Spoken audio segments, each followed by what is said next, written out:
It's already 9 o'clock. Ladies and gentlemen, our session will now commence. Shall we all rise?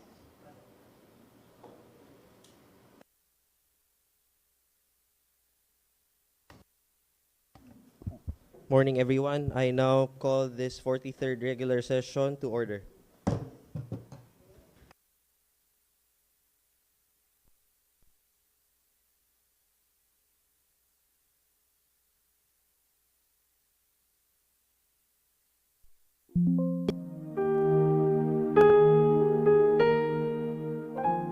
Heavenly Father, as we gather for this 43rd regular session, we thank you for the privilege of serving our community and for the trust placed in us to carry out our responsibilities. We ask you to bless all municipal officials and everyone gathered in this session hall today. May your presence inspire us to work with diligence, sincerity, and a genuine concern for the people we are called to serve. Help us to be good stewards of the opportunities before us. May we carefully consider the needs of the present while remaining mindful of the future we are helping to build for the next generation. Grant us the courage to uphold what is right, the patience to seek understanding, and the commitment to pursue solutions that will bring lasting benefit to our community. May this session be marked by cooperation, mutual respect, and a shared desire to promote the common good. With humble hearts and confidence in your guidance, we offer this prayer. Amen. Mga kababayan, ang pambansang awit ng Pilipinas.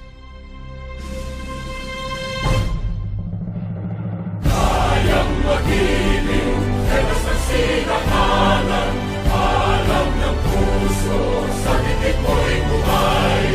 Lupang hinirang, tuyag ka ng magiting, sa manlulupin, di ka pasisingil, sa nagatang tutok sa simoy at sa langit mo bagaw, ay hinatang tula, kawin sa pagkayang minamahal, ang isang ng matawad mo'y tagumpay. Managip ang ituwin at araw niya, kailan ang ay di magtitingin, luman ang araw ng walhagin pagsinta, buhay langit sa piling mo. Ang hindi kaya ng pagkay mag-aapit, ang mamatay ng dahil sa'yo.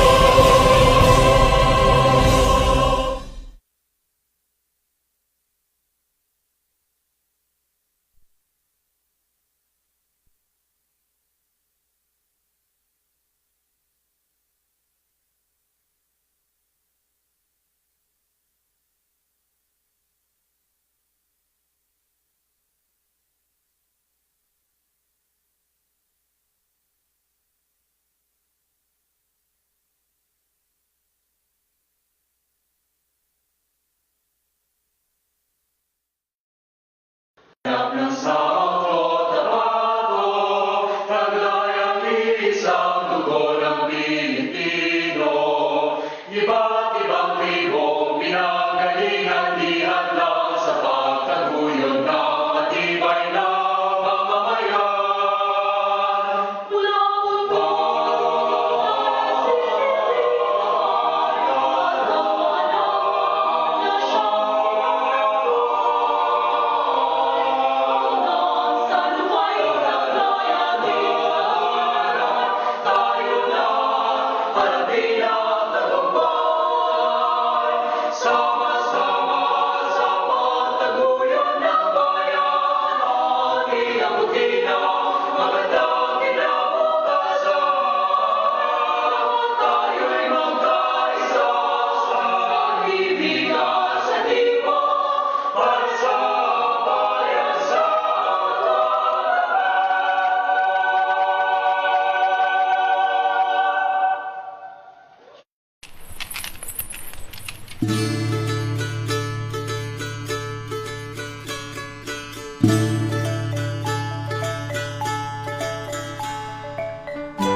isang biyaya, likas na mayaman, ang pahin ay masagana. Bigyan pugayang bawat lumikha ng tagumpay, sa hirap at ginhawa kami kaagapan. Polomolok tahanan ng kayamanan, lalong pagyamanin, kultura at karangalan. Hawak kamay, pagtibayin ating katungkulan, ipagpunit isisigaw sa buong sanlibutan. Polomolok tahanan ng manggagawa, polomolok tahanan ng mga bayani, Muslim, katutubo at mga Kristiyano, kabit-bisig sa pag-unlad ang siyang miniliti. Ipagbuti bawat tagumpay, taas mo, iwagaybay, Panginoon, kahit naman, bawat pagtahaw, itong buhay. Polomolok tahanan ng kayamanan, lalong pagyamanin, kultura at karangalan. Hawak kamay, pagtibayin ating katungkulan, ipagpunit isisigaw sa buong sambayanan. Ipagpunit isisigaw sa buong sanlibutan.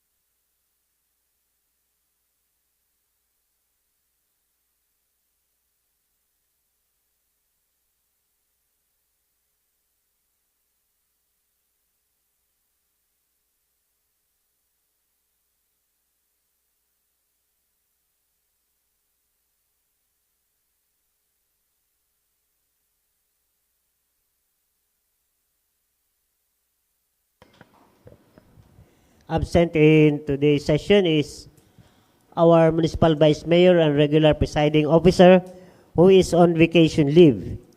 And by virtue of his absence, a memorandum dated May 26, 2026, numbered 2026-20,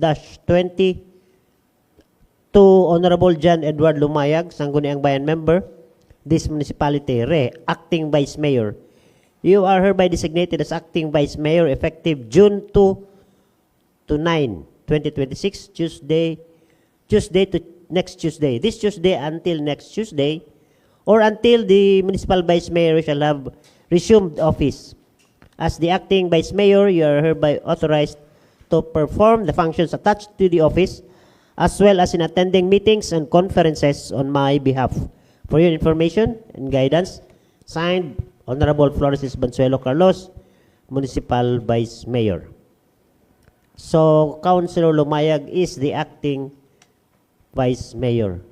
And also, absent in this morning session is Councilor Costas, who is on wellness leave. So, there are only 2 members absent, Mr. Presiding.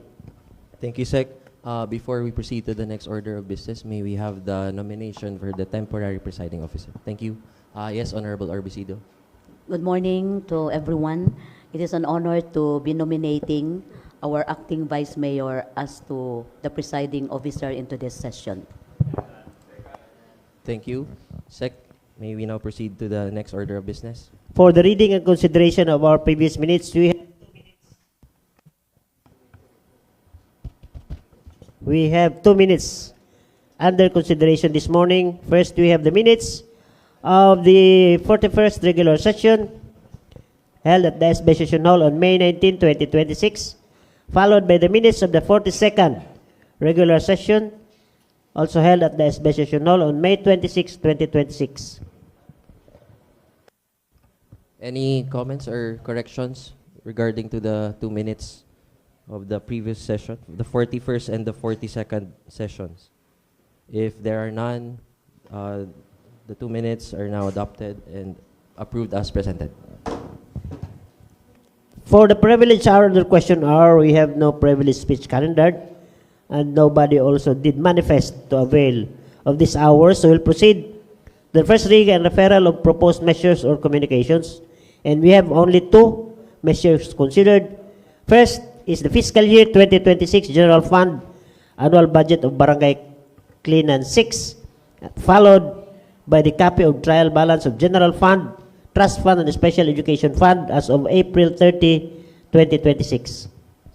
Item number 1, we will refer this to the Committee on Finance and Barangay Affairs. Lead committee will be the Committee on Finance, and the second item will be considered as information only. Okay, noted, Mr. Presiding. And for the committee reports, this morning we have 7 reports calendared. First of which is a joint report from the Committee on Finance, Budget and Appropriations and Committee on Youth and Sports Development. Subject, calendar year 2026, Sangguniang Kabataan Annual Budget of Barangays Lapo and Polo, and this will be followed by the joint report also of the Committee on Finance, Budget and Appropriations and Committee on Barangay Affairs. Subject, Barangay Ordinance Number 1, Series of 2025 of Coronadal Proper, entitled An Ordinance Enacting the Revised Tax Code of Barangay Coronadal Proper, Polomolok, South Cotabato. Honorable Amor.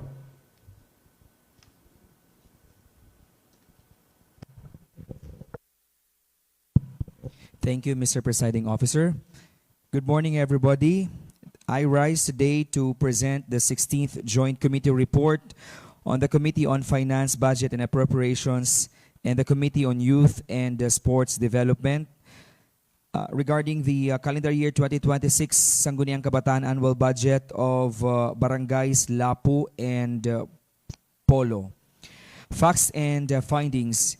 The above subject matter was referred to the herein undersigned Joint Committee for review and proper action on March 17, 2026 and May 19, respectively.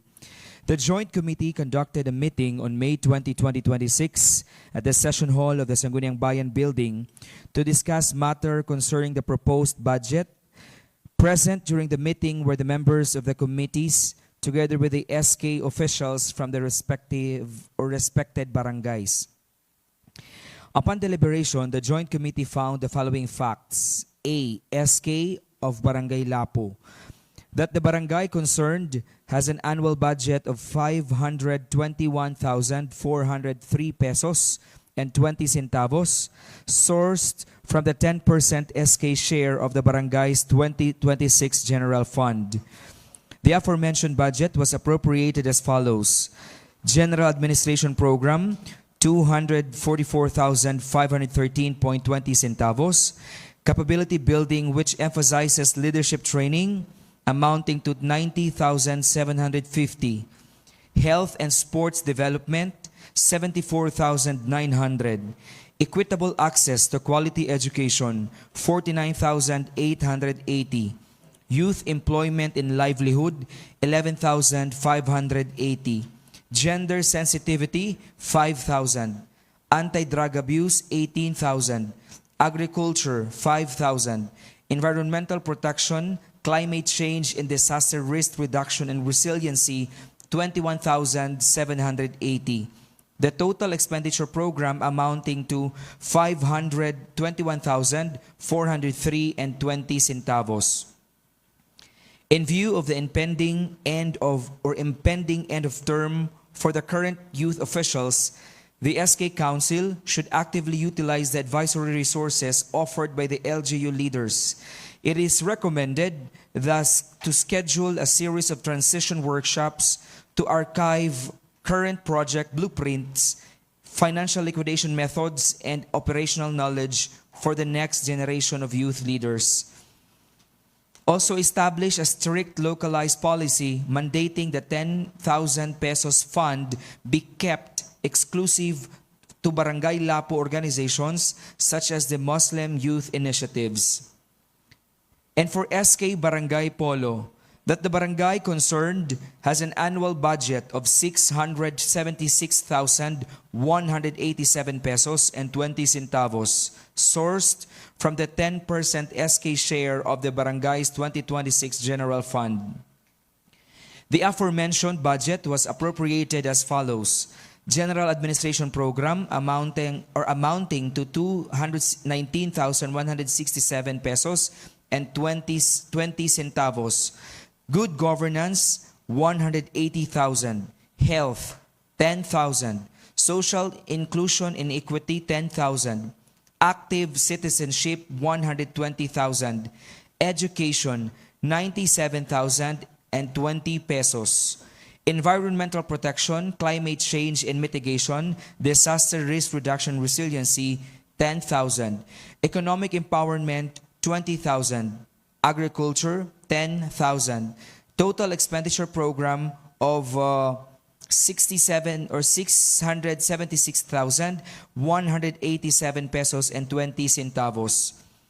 That the committee highly encourages the SK chairperson to involve the SK Kagawads or the SK members in all future presentations and official proceedings. That the committee issued a stern reminder to the SK officials regarding the management of public funds, emphasizing that the council will be held strictly accountable for the utilization of every single centavo. That the SK officials were strongly advised to meticulously organize, complete, and review their liquidation paperwork to ensure total compliance with accounting and auditing rules. That the committee reminded the youth leaders of Barangay Polo to maintain humility, enthusiasm, and dedication in their roles. The SK is urged also to focus on delivering meaningful programs and ensuring they have lived a clean, positive, and legally unblemished legacy for the youth they served. The recommendations: with the foregoing considerations, and there have been no more discussions and or objections thereto, the Joint Committee agreed to recommend the following: to adopt the committee report, to pass a resolution approving the calendar year 2026 Sangguniang Kabataan annual budget of Barangay Lapo and Polo, and consider the said resolution as one of the urgent measures in today's session. Represented and reported by Honorable Eleazar Jovero and Honorable Angelic Dave Costas as the chairpersons on the Committee on Finance, Budget and Appropriations and the Committee on Youth and Sports Development. Signed by the members, Honorable Calixto Salada, Honorable Ligaya Orbicido, Honorable Joe R. Falcon, Honorable Jerome Ante, Honorable Billy Bert Baitos, and Councilor Dave Amor. And so I move, Mr. Presiding Officer. Same report is now adopted, and we will consider this as one of the urgent matters in today's session. Second. Okay, noted, Mr. Presiding. Next, Honorable Jovero.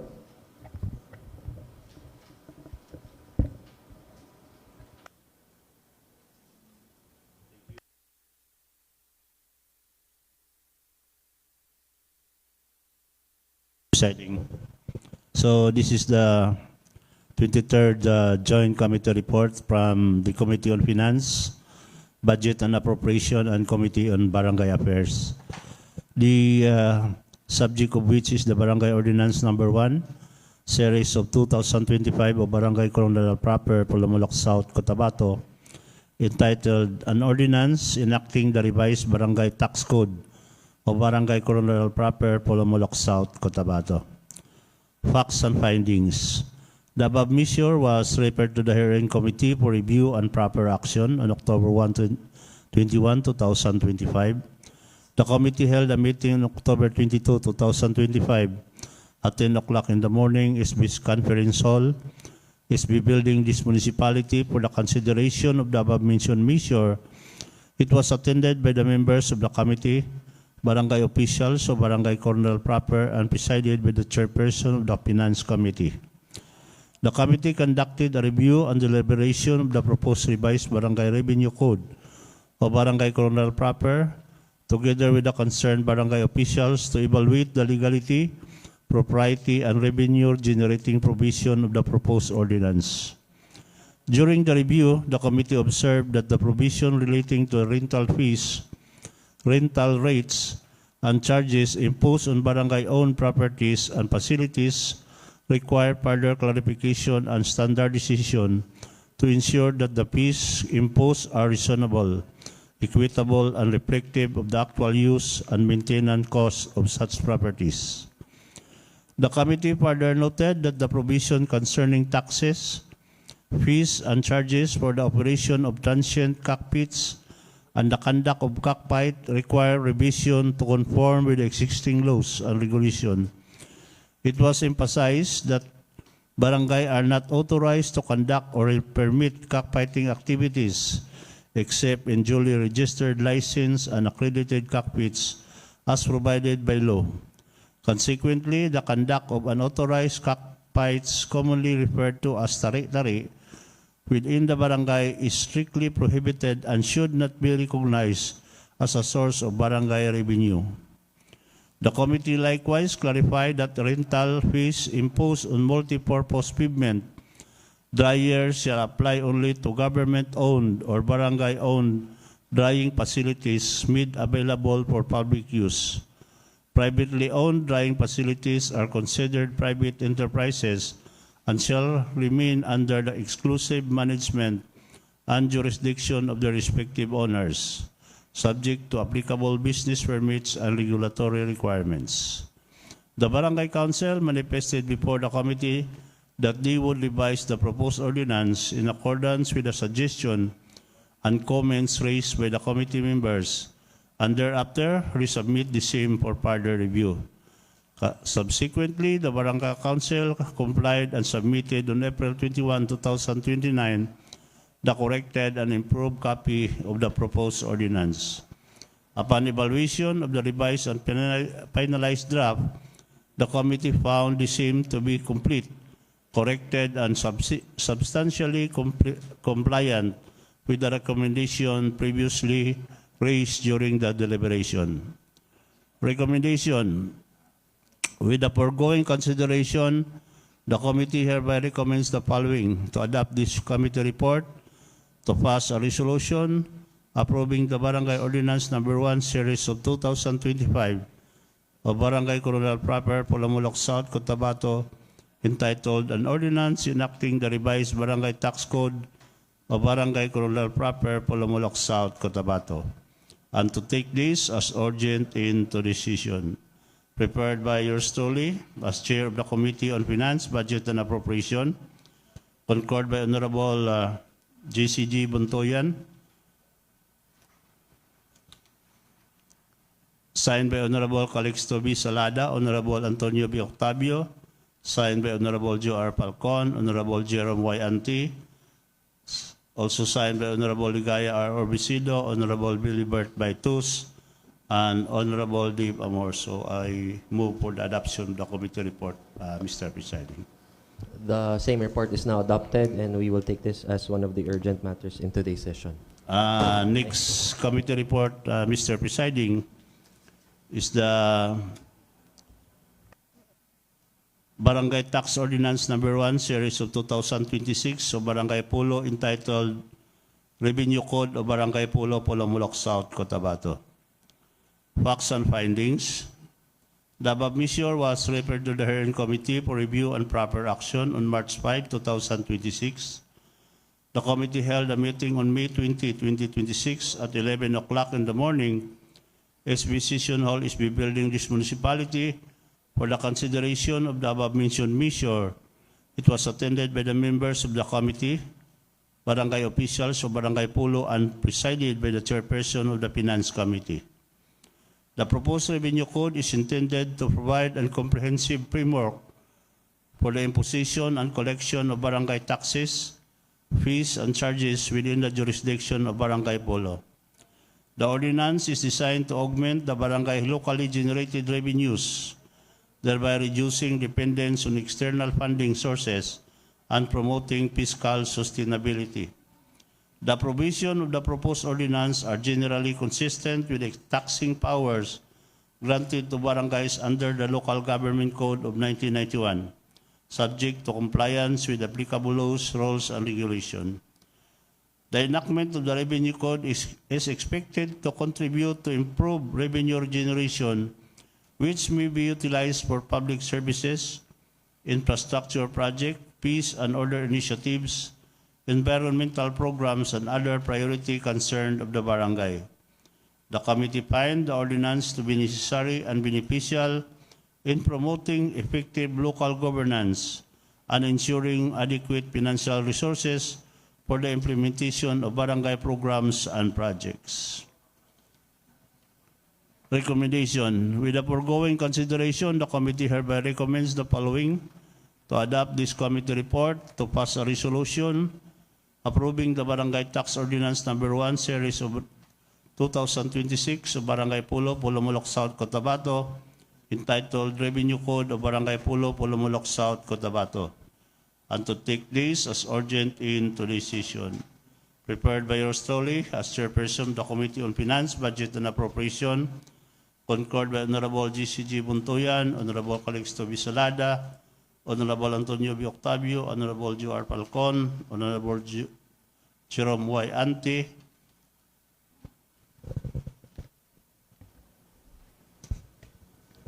Honorable Ligaya R. Bisido, Honorable Bilibert Baitus, and Honorable Dave Amor. So I move for the adoption of the committee report, Mr. Presiding. The same report is now adopted, and we will consider this as one of the urgent matters as well. Next, Sec. And the next report is also a joint report from the Committee on Health, Nutrition and Sanitation and Committee on Environmental Protection, Natural Resources, Ecological and Solid Waste Management, and the Disaster Risk Reduction and Climate Change, subject by Barangay Ordinance Number 1, Series of 2026 of Barangay Palcan, entitled an ordinance enacting the housefly control of Barangay Palcan, Polomolok South, Cotabato, and prescribing penalties for violation thereof. Honorable Salada.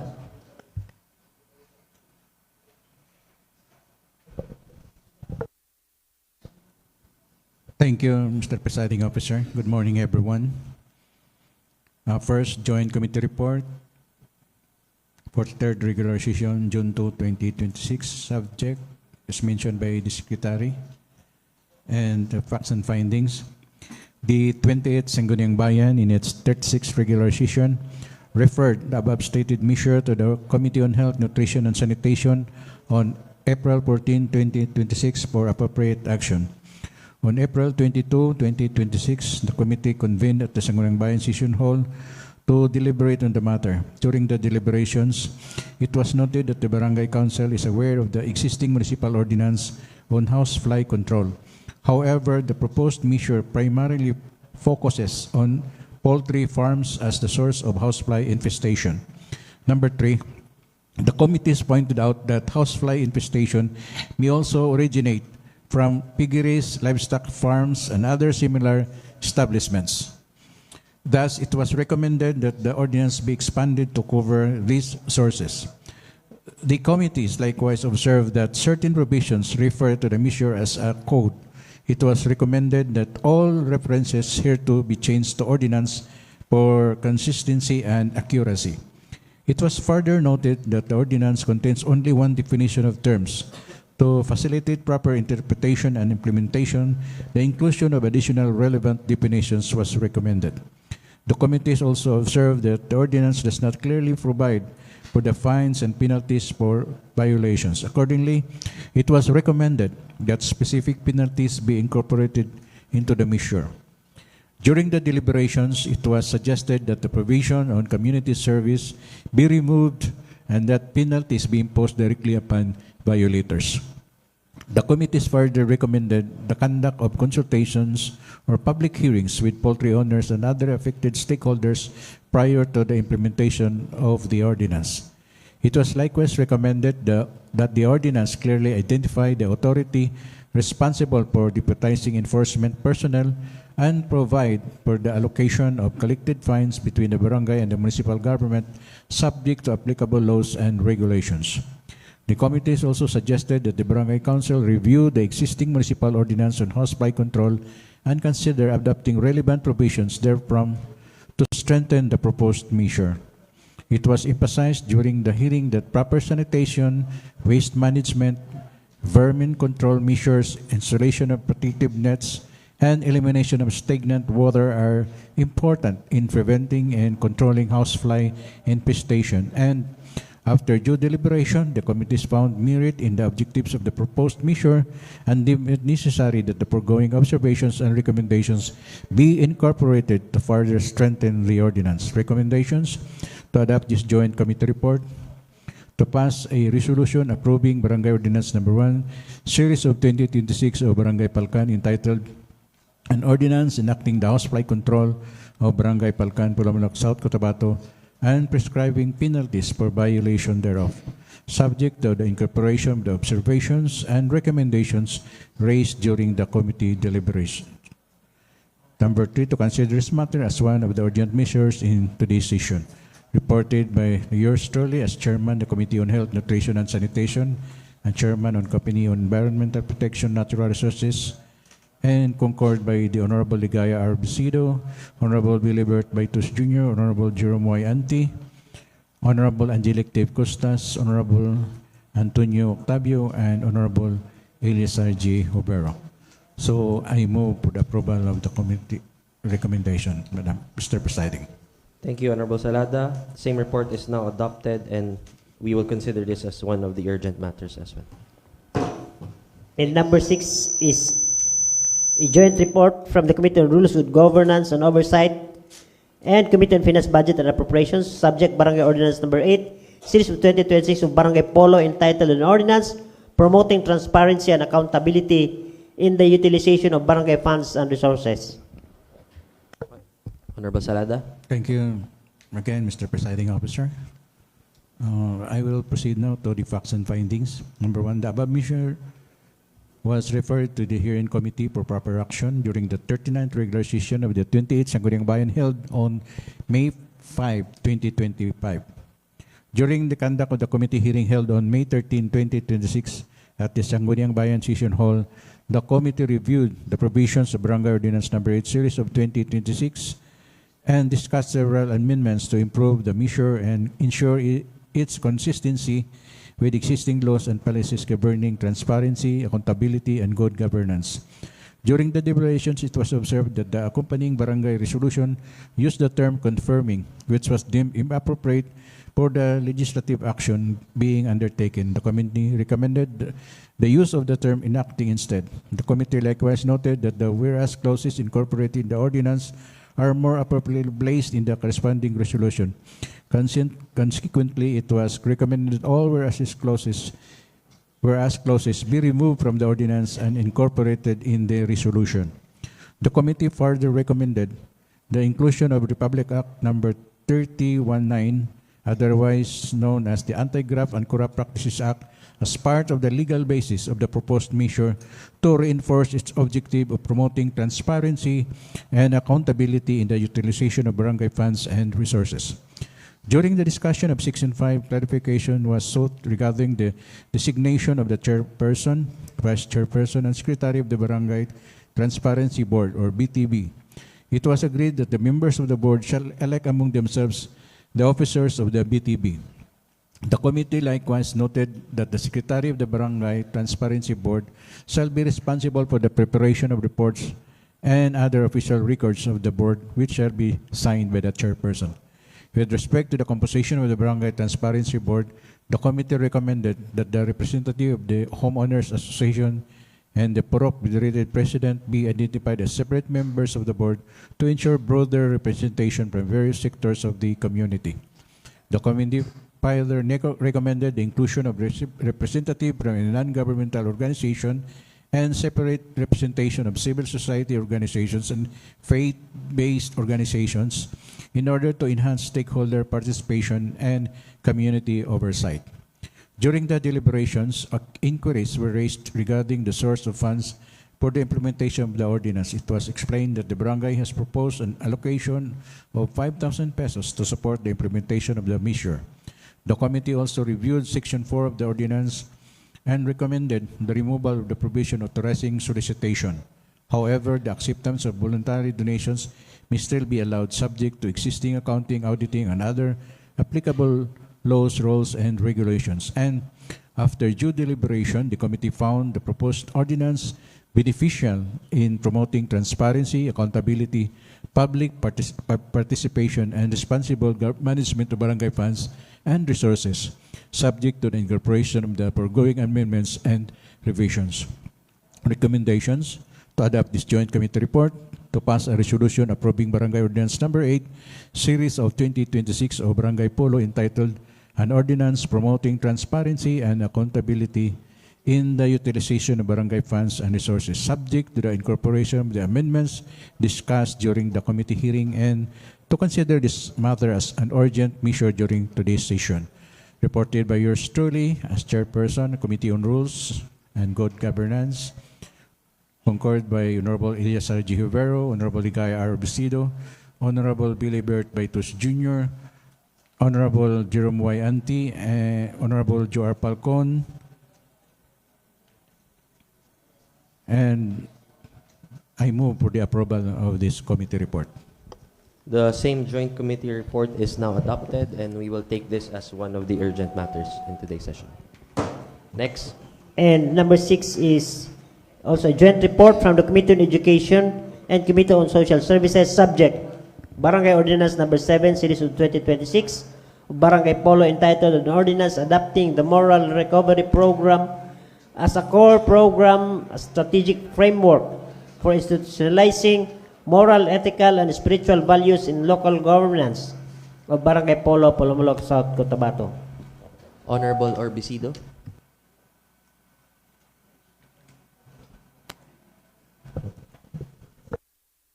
Good morning, Mr. Presiding Officer. I am now on the reporting of the 4th committee report coming from Committee on Education as well as Committee on Social Services, subject of which is Barangay Ordinance Number 7, Series of 2026 of Barangay Polo, entitled An Ordinance Adopting the Moral Recovery Program, or MRP, as a core program, a strategic framework for institutionalizing moral, ethical, and spiritual values in the local government of Barangay Polo, Polomolok, South Cotabato. Facts and finding. On May 13, 2026, the committee convened to have a meeting at the Sangguniang Bayan Session Hall to deliberate on the proposed ordinance. The meeting was attended by the honorable members of the Joint Committees together with Barangay Captain Rogelio Tabiling of Barangay Polo and Barangay Kagawads, Honorable Barabag and Honorable Fortaleza, both of Barangay Polo. The committee discussed the importance of strengthening moral, ethical, and spiritual values among barangay officials, employees, and constituents to promote good governance and effective public service. The committee found that the adoption of the Moral Recovery Program, MRP, will help reinforce discipline, integrity, accountability, and unity within the barangay. It was further noted that the institutionalization of the MRP as a core program of Barangay Polo will support values formation, improve public service delivery, and encourage active community participation. Number 5, after thorough deliberation, the committee found that the proposed ordinance to be beneficial and consistent with the objectives of promoting moral recovery and ethical governance of the said barangay. Number 6, I would like to have it on record that there is number 6 here, and I will provide the Secretariat of the final copy of this report to include the committee's suggestion to refinement of the title and additional provisions, in particular on funding of this program. And number 3, to consider this resolution, the resolution as well as the ordinance on the second reading on the next regular session. Reported by the Honorable Orbisido as the Chair of the Committee on Education and member of the Committee on Social Services by Honorable Angelic Costas, the Vice Chair, and the Vice Chair of the Committee on Education, Honorable Angelic Costas. Also member is Honorable Dave Amor, and member Honorable Salada. Member also is Honorable Lumayag. Committee on Social Services, we have the Honorable Jovero as the chairperson and vice chairperson, Honorable Baitos Jr. And member, we have Honorable Jerome Y. Ante. So I move, Mr. Presiding Officer. Thank you, Honorable Herbicido. If I'm not mistaken, we're gonna refer it back to the committee, or okay. Report. Okay. Thank you. Next sec. So that will be laid on the table pending submission of corrected final copy. Okay. So the last report is the report from the Committee on Cultural Community Affairs, Indigenous Peoples and Muslim Affairs, subject Barangay Ordinance Number 9 Series of 2026 of Barangay Landan, entitled an ordinance providing financial assistance for Islam feasts in the barangay and appropriating funds thereof. Honorable Ante.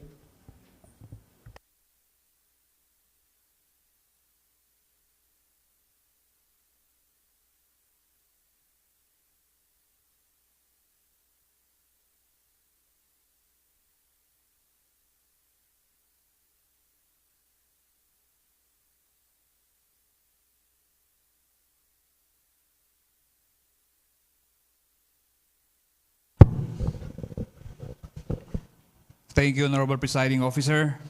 Fiu Flafus. Assalamu alaikum wa rahmatullahi wa barakatuh. A pleasant and meaningful morning to everyone in attendance today. First committee report, May 20, 2026, from the Committee on Cultural Community Affairs, Indigenous Peoples, and Muslim Affairs. The committee report relative to subject matter was duly read and presented by the Secretary. For the facts and findings, the 20th Sangguniang Bayan during its 40th regular session referred the above-mentioned measures to the Committee on Cultural Community Affairs, Indigenous Peoples, and Muslim Affairs on May 12, 2026 for appropriate action. On May 20, 2026, the committee meeting was held at the Sangguniang Bayan Conference Room for the consideration of the said request and was attended by the committee chairperson and the committee members of the said committee. During the committee hearing, Kagawad Joey S. Manguito elaborated on the purpose of the ordinance and explained that Measure 6 seeks to provide financial assistance for Muslim feasts celebrated within the Barangay Landan. The sponsoring member reiterated that the proposed ordinance provides an annual allocation of 10,000 pesos intended for the observance of Idil Fitr and Idil Adha, which are significant religious celebration of the Muslim community. It was further clarified during the discussion that the source of the financial assistance shall be taken from the barangay funds, subject to the proper appropriation and accounting procedures of the barangay.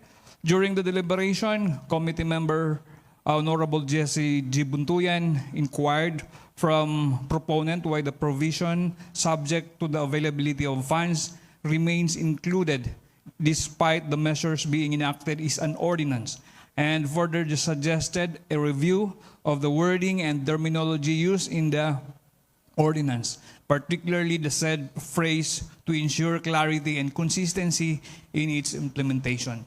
The committee likewise suggested the inclusion of the permanent or pertinent legal basis in one of the preamble clauses or whereases provision of the ordinance to further strengthen its legal foundation, specifically citing the local government code.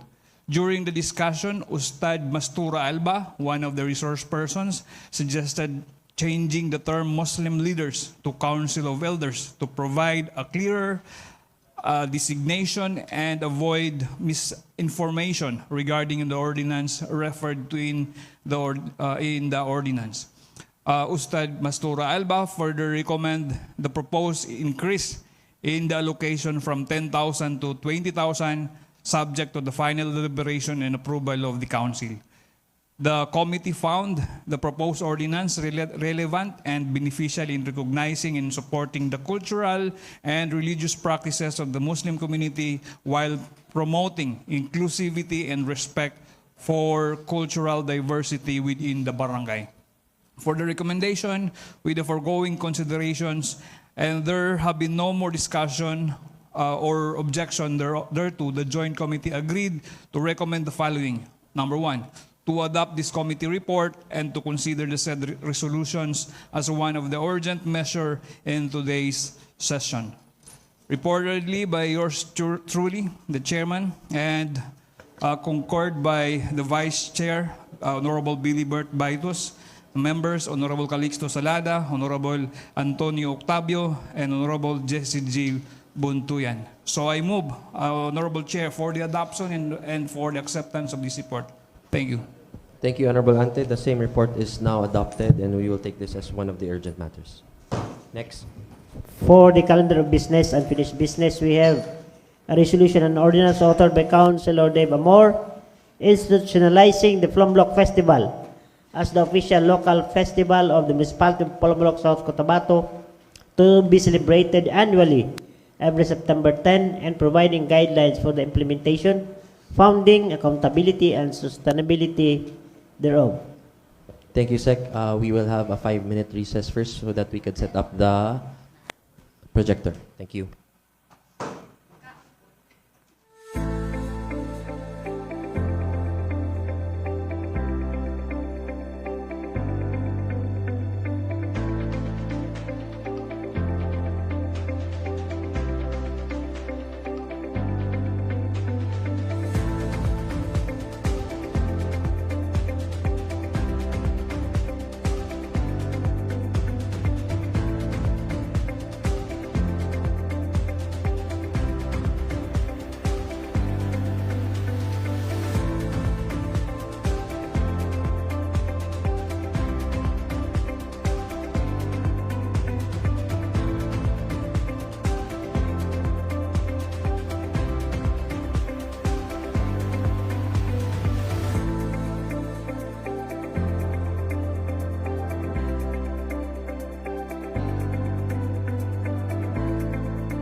Honorable Amor.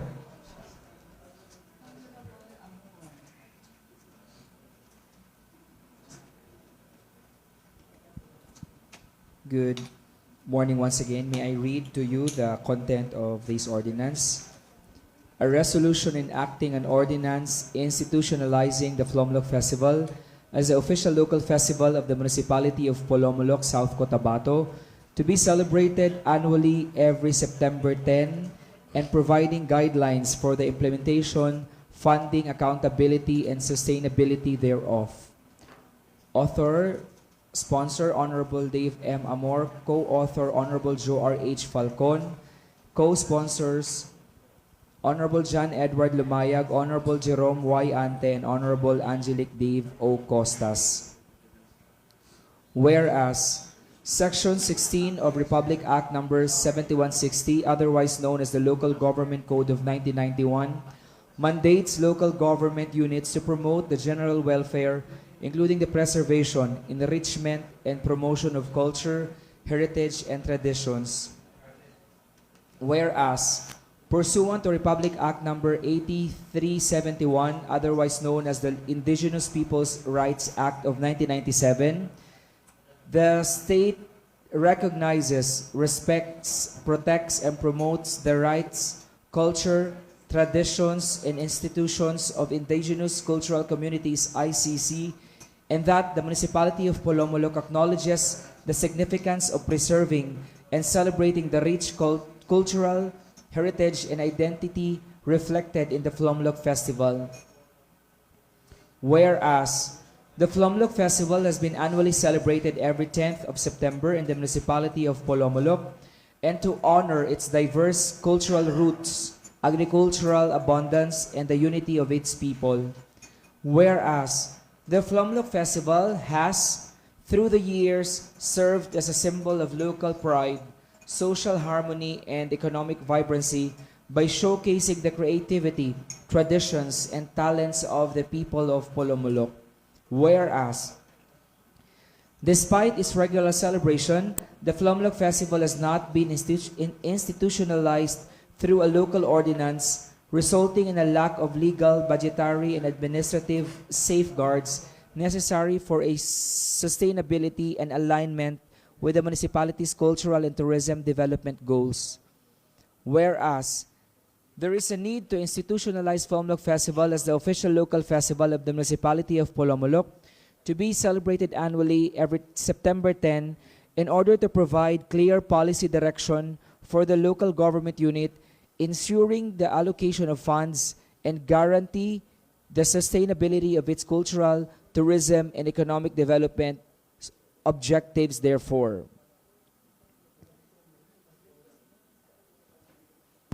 Any comments or suggestions from our colleagues? Yes, Honorable Salada.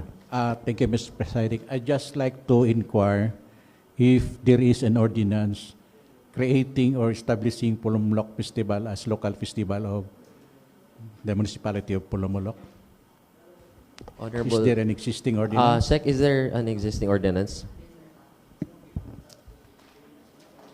From the archives? Wala. Yes, there is. In the general ordinance number 4, series of 2004, it states there on section 2, letter D, Polomolok Festival, it is hereby declared as the official name of the festival during the municipality's foundation anniversary. So our foundation anniversary is naana siya pero naka-state dito nga gina-celebrate nato siya during municipality's foundation anniversary, which is August 21. Na naman, institutionalizing naman. So September 10. So, dili ta makasulting nga walay legal basis ang pagkandak sa Polomolok Festival. Kaya naman siya ordinansa. Oh, in this whereas lack of legal. O nakabutang din lack of legal, dili siguro kay kung nag-celebrate ta niya wala day legal, illegal day na to.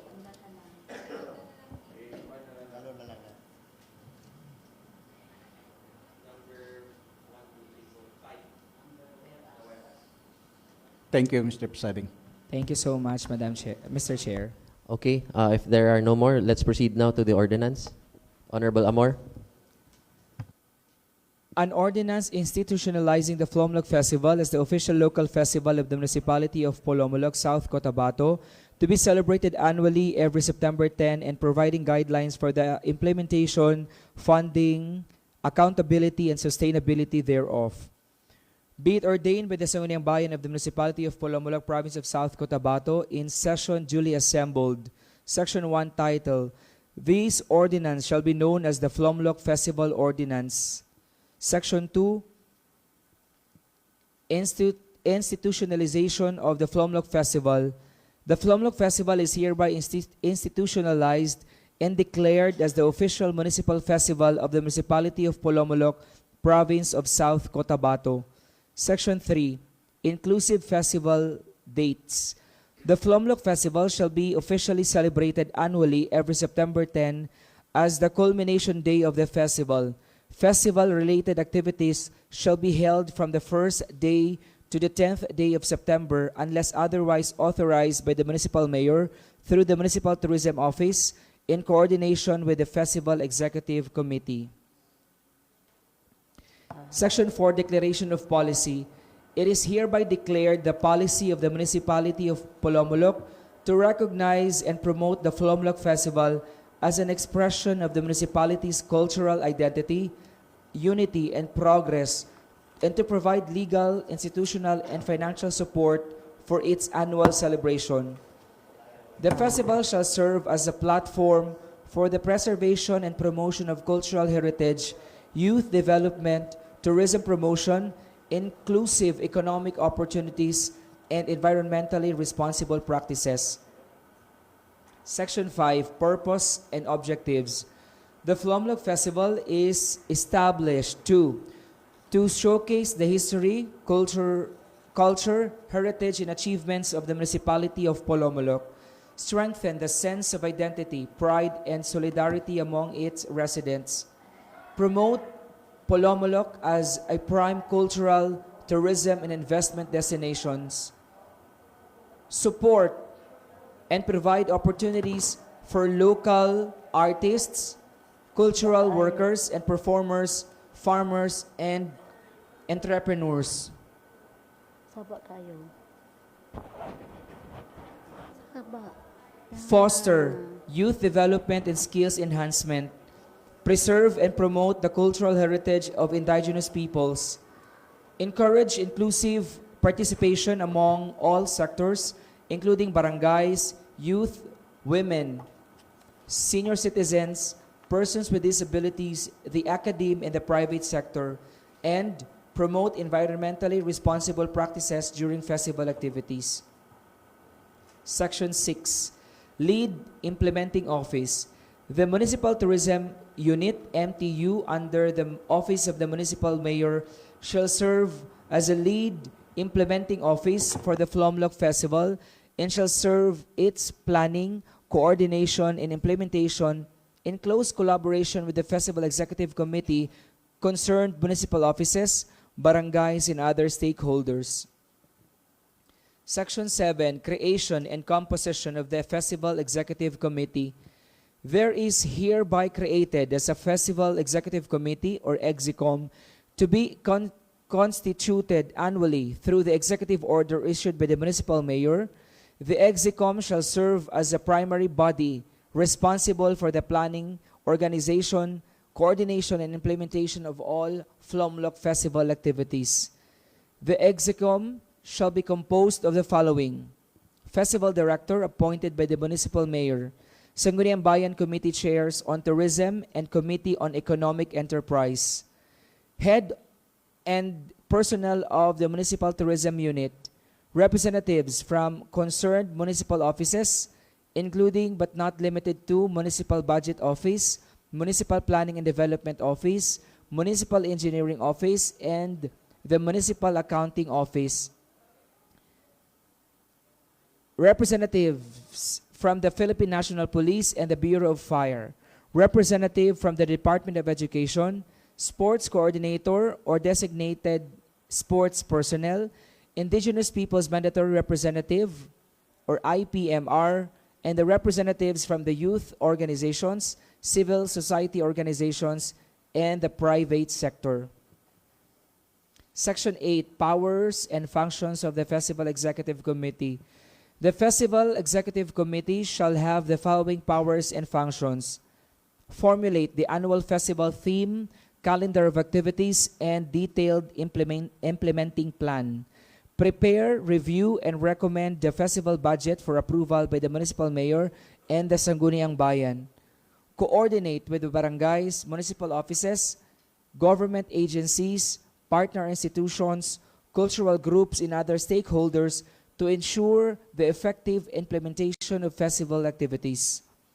Ensure transparency, accountability, and the proper utilization of all festival funds in accordance with the applicable laws, rules, and regulations.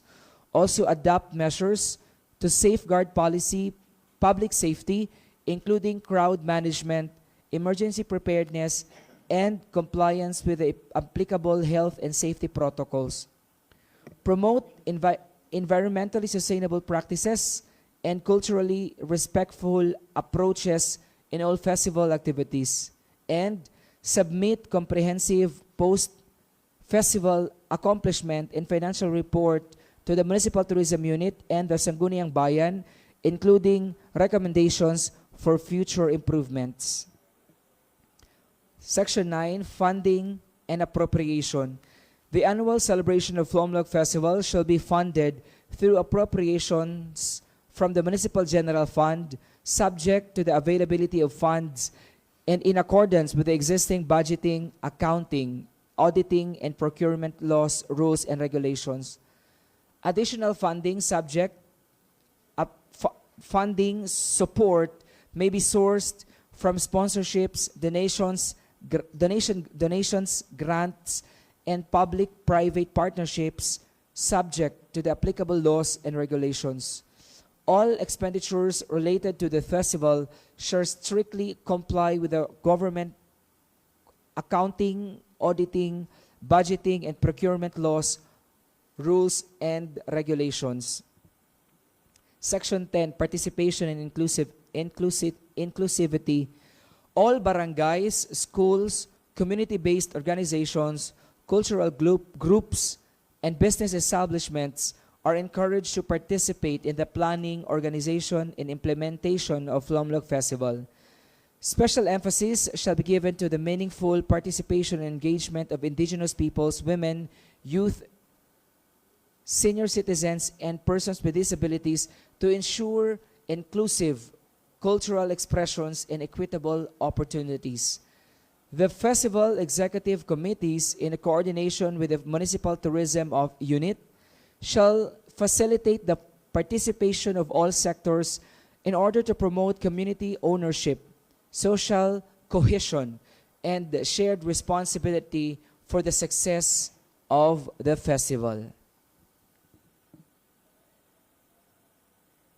Section 11, Cultural Integrity and Environmental Sustainability.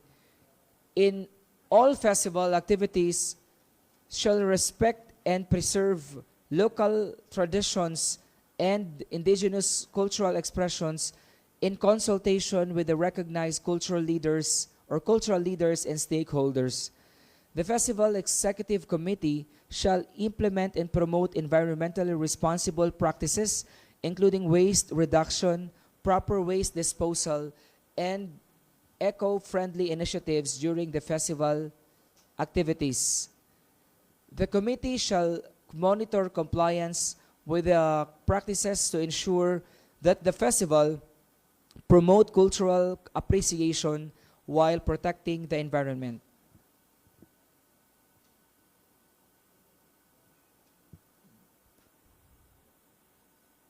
Section 12, Monitoring, Evaluation, and Reporting. The the Municipal Tourism Office, through the Festival Executive Committee, shall submit a written festival accomplishment report to the Sangguniang Bayan within 30 days after the conclusion of the festival. The report shall include, but not limited to, the following: financial and fund utilization report, highlight, documentation, and accomplishment, assessment of challenge encountered, and recommendations for the future improvements. The report shall serve as the basis of evaluating the implementation of the festival and guiding the future improvements. Section 13, Continuity of Implementation.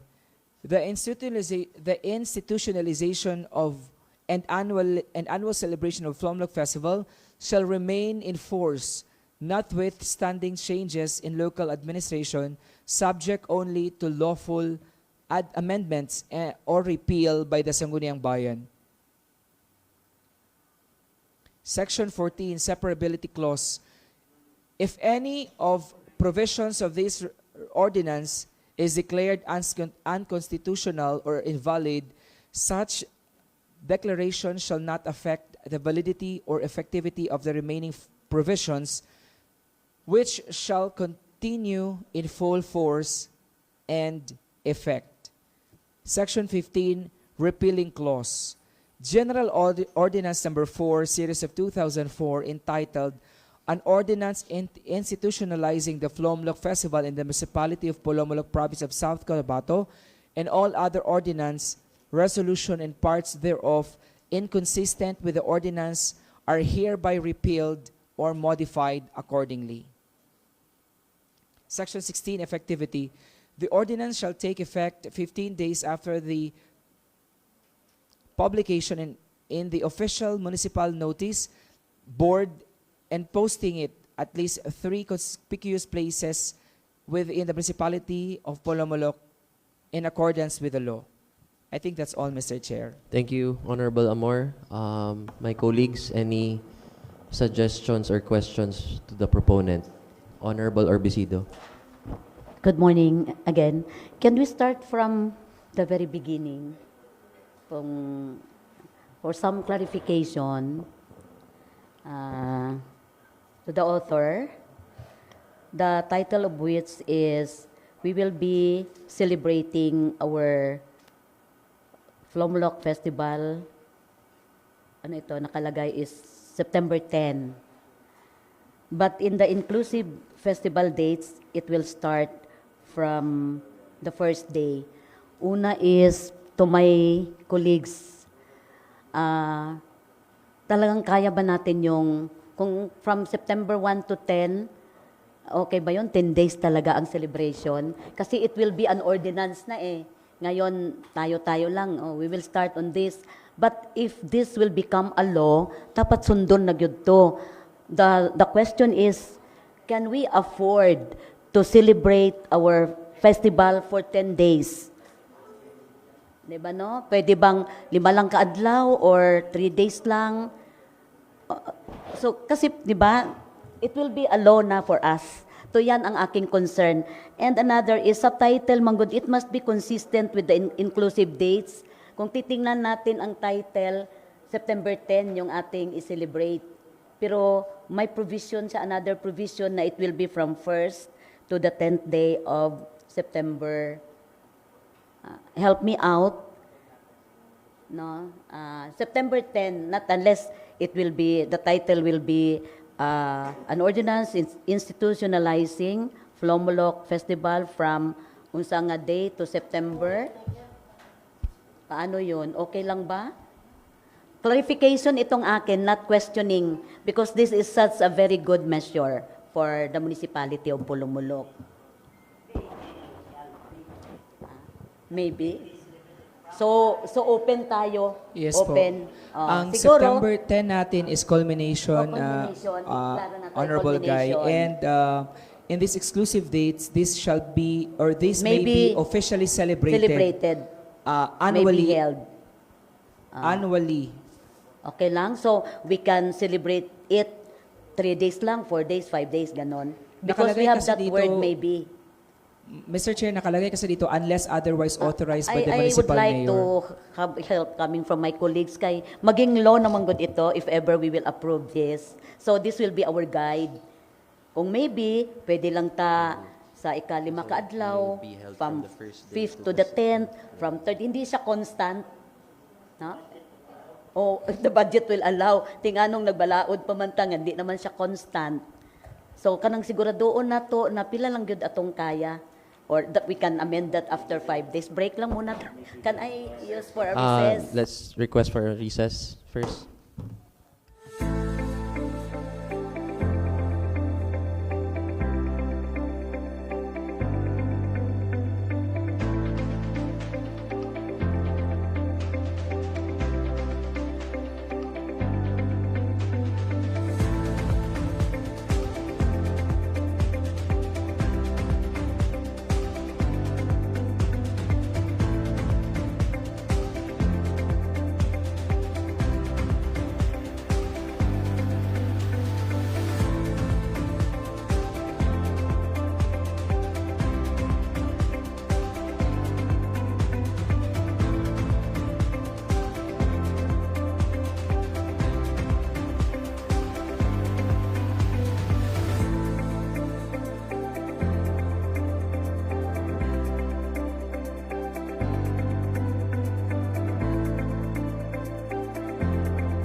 based on the suggestions and comments from our dear colleagues, Honorable Dave, ibalik na lang to sa pag-meeting ulit ng committee This will be laid for the finalization of the dates. On the This dates. will be laid on the table And for we sh- further discussion, Yes. Mr. Okay. Presiding. So, for the- unfinished business pa rin siya? Yes. And for the record, Mr. Chair, we'll also be inviting the council, the Yes, Sangguniang the Bayan. Sangguniang Bayan. Yes, thank you. Okay. Yes, Honorable Falcon. Honorable Chair, I suggest na Committee of the Whole na lang para dili na magkuan kung pwede. Pwede. Kay para tanan ma-discuss. Okay. Kay We kung will, committee lang dili Yeah. dili na tumakon gyapon. we will schedule this for the committee of the whole maybe next week. Or with all the concerned offices. Yes. Together with all the concerned offices. Maybe this week. What is the pleasure of the body? When will we calendar this for the committee of the whole? This week? This Friday? This Friday, 9 a.m., committee of the whole, for the discussion of the ordinance of Honorable Amor. Yes, we will send a communications to that effect, Mr. Presiding. For And all we the request concerned offices. also Councilor Dave Amor to provide us the specific offices outside from the Sangguniang Bayan, which will be sending notice of meeting, Mr. Presiding. So that will be guided properly. Thank you, Sec. Next order of business. For the business for the day, for the second reading, for our urgent matters, we have 7 measures considered urgent.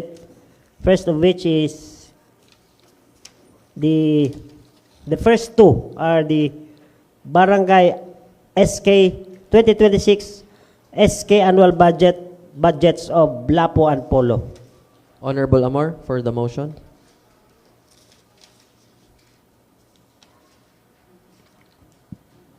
Mr. Chair, I move for the passage of this resolution approving the calendar year 2026 Sangguniang Kabataan annual budget of Barangay Polo and Barangay Lapu in unanimous, Mr. Chair. Sorry. Omnibus. On an omnibus motion, I move for a resolution approving the calendar year 2026 Sangguniang Kabataan annual budget of Barangay Lapu, Polomolok South, Cotabato amounting to 521,403 pesos and 20 centavos, and another resolution approving the calendar year 2026 Sangguniang Kabataan annual budget of Barangay Polo, Polomolok South, Cotabato amounting to 676,187 pesos and 20 centavos. So I move. Motion duly seconded. The said resolutions are now approved. Next. Urgent measures from number 3, 4, 5, 6, 7 are Barangay Ordinance number 1, series of 2025 of Barangay Coronadal Proper. This is an ordinance enacting the revised tax code of Barangay Coronadal Proper, Polomolok South, Cotabato, followed by Barangay Tax Ordinance number 1, series of 2026 of Barangay Polo, entitled Revenue Code of Barangay Polo, Polomolok South, Cotabato, and then Barangay Ordinance number 1, series of 2026 of Barangay Palcan, entitled an ordinance enacting the housefly control of Barangay Palcan, Polomolok South, Cotabato, and prescribing penalties for violation thereof, and then Barangay Ordinance number 8, series of 2026 of Barangay Polo, entitled an ordinance promoting transparency and accountability in the utilization of barangay funds and resources. And lastly, Barangay Ordinance number 9, series of 2026 of Barangay Landan, entitled an ordinance providing financial assistance for Islam feasts in the barangay and appropriating funds thereof. Honorable Jovero. Okay, thank you, Mr. Presiding. So the first, I move to pass a resolution approving Barangay Ordinance number 1, series of 2025 of Barangay Coronadal Proper, Polomolok South, Cotabato, entitled an ordinance enacting the revised Barangay Tax Code of Barangay Coronadal Proper, Polomolok South, Cotabato. There's a motion on the floor. Seconded, duly seconded. The said resolution is now approved. Next. And the next, I move to pass a resolution approving Barangay Tax Ordinance number 1, series of 2026 of Barangay Pulo, Polomolok South, Cotabato, entitled Revenue Code of Barangay Polomolok South, Cotabato. Motion on the floor, duly seconded. The said resolution is now approved. Honorable Salada. Thank you, Mr. Presiding. I move to pass a resolution approving Barangay Ordinance Number 1, Series of 2026 of Barangay Palcan, entitled An Ordinance Enacting the Housefly Control of Barangay Palcan, Polomolok South, Cotabato, and prescribing penalties for violation thereof. Motion on the floor, duly seconded. The said resolution is now approved. Next resolution, Mr. Presiding Officer, I move to pass a resolution approving Barangay Ordinance Number 8, Series of 2026 of Barangay Pulo, entitled An Ordinance Promoting Transparency and Accountability in the Utilization of Barangay Funds and Resources. So I move. Seconded, duly seconded. The said resolution is now approved. Next, Honorable Ante. Thank you, Honorable Presiding. I move to pass a resolution approving Barangay Ordinance Number 09, Series of 2026 of Barangay Landan, Polomolok South, Cotabato, entitled An Ordinance Providing Financial Assistance for Islam Fest in the Barangay and Appropriating Funds thereof. So I move, Honorable Presiding. There's a motion on the floor, duly seconded. Said resolution is now approved. Next order of business, Sec. And for the scheduled second reading, we have an ordinance, a resolution authored by Councilor Orbisido, revising and updating the Gender and Development or GAD Code of our municipality. The floor is now open for deliberation. Honorable Orbisido. Again, good morning to my colleagues. We were provided with a copy of the GAD Code, the old one. And before we do start, this emanates from the Municipal Social Welfare Office because there is a request coming from the region that our Gender and Development Code must be updated or further update it because there are measures coming from the national government that need to be incorporated or to be integrated in our GAD code. Before we start, I would like to ask for the indulgence of our secretary because he has a suggestion and I consider it most appropriate as to the title.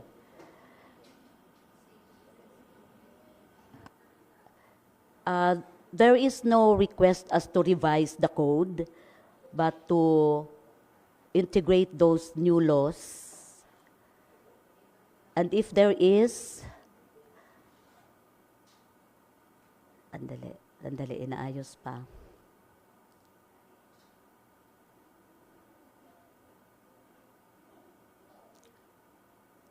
Mr. Secretary, Mr. Presiding, I am asking the Secretary to help us out. Let's have a recess first. Okay, sige.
Mr. Honorable Presiding, I Orbisido. would manifest that we will consider this again on the unfinished business. The next for regular the next session. session. Okay, this measure will be considered as one of the unfinished business in the next regular session.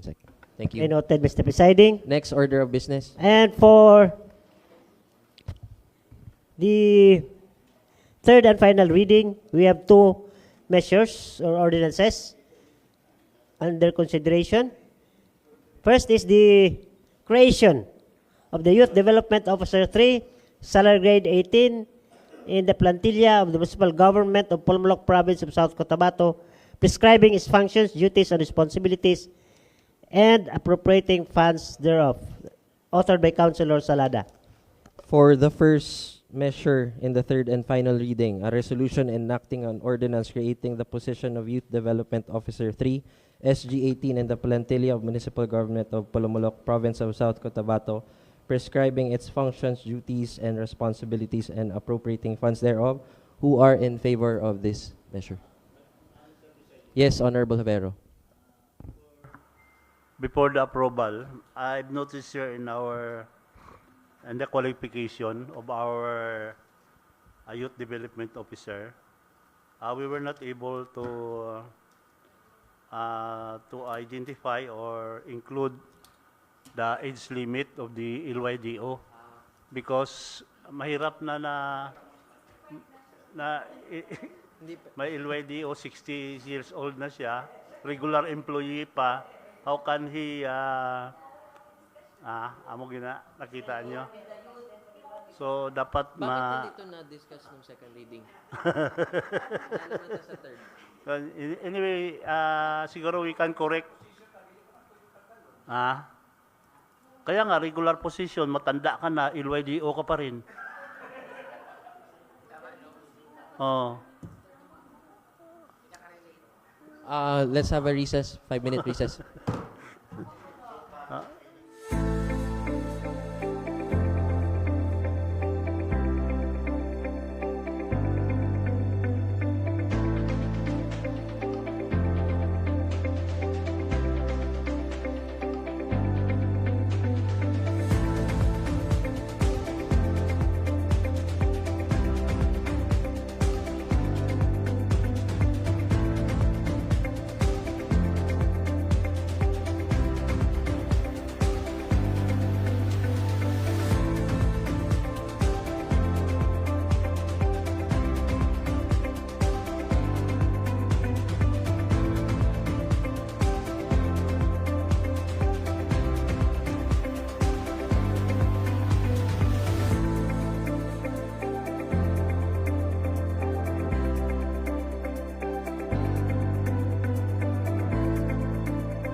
for the manifestation, Sec? Honorable Salada, sorry. Thank you, Mr. Presiding. Since there are doubts on the age of the MYDO, a further study is needed, Mr. Presiding Officer. And again, we will Lay this on the table. lay down on the table Thank for you. further discussion. Okay. Thank you, Honorable Salada.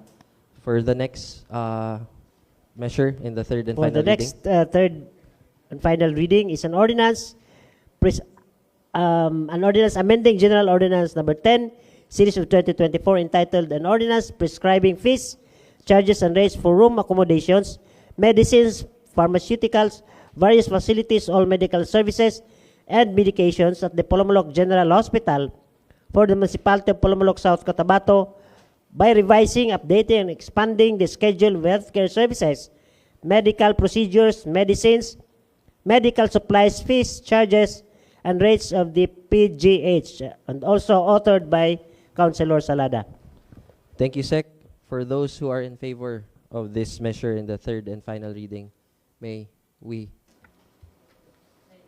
Third and final reading. For those who are in favor, may you kindly raise your right hand. Unanimously, This Sec? is unanimously voted, Mr. Presiding. So the second measure, a resolution enacting an ordinance amending General Ordinance Number 10, entitled An Ordinance Prescribing Fees, Charges, and Rates for Room Accommodation, Medicine, Pharmaceutical, Various Facilities, All Medical Services, and Medications at the Polomolok General Hospital of the Municipality of Polomolok, South Cotabato, by revising, updating, and expanding the schedule of healthcare services, medical procedures, medicines, medical supplies, fees, charges, and rates of the PGH, is now approved in the third and final reading. Congratulations. Next, Sec. For the unassigned business, we have none. Let's go now to the announcement. Announcement: after the session, we will have our clarificatory meeting for the invitees. Any more announcements? Committee meeting. Friday, Committee of the Whole. Friday, for the tourism. Karon, madayon ta.